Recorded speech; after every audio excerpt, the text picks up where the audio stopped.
Marchosius, god of the stove, born from a spark when stone struck stone. He was a god with a great love for humanity and their well-being. Millennia ago, the people sought to expand their city. They built a dwelling on the plains and called it the Guoba Assembly. The stove god cared greatly for the people, turning himself into minions who went into every home, fostering food and solidarity alike. Alas, their home was taken by a flood. The waters ravaged the Guoba Assembly and forced the people back south to Liyue Harbor. Though the distance was not far, the journey was plagued by a terrible storm. For a dozen days, the Adepti stayed by their side. During this time, the stove god cooked an ancient delicacy, flatbread with a meat sauce to stave off the cold and damp, fit for those on the move. Centuries later, disaster and plague arose once more.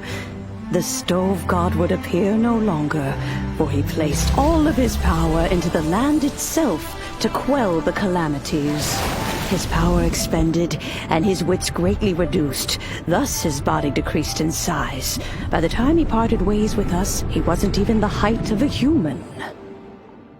He told Rex Lapis and I of the dishes that bring joy and of the secrets of the flame, then went into the mountains and entered into a long slumber.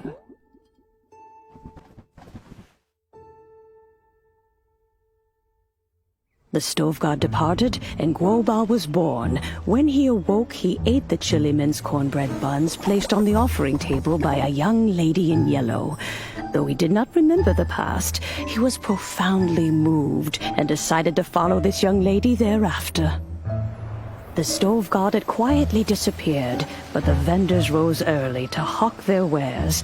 People went out to buy goods, lit their stoves, and cooked food, just as they had done every day for as long as they could remember. In Liyue, things have always been this way.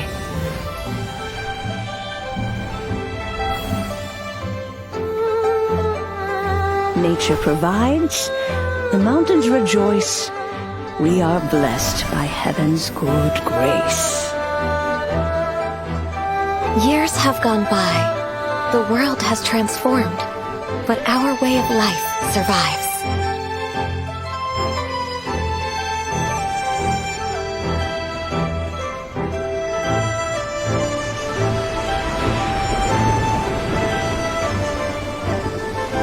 Fame and fortune is only a season. It is the moment that we should embrace.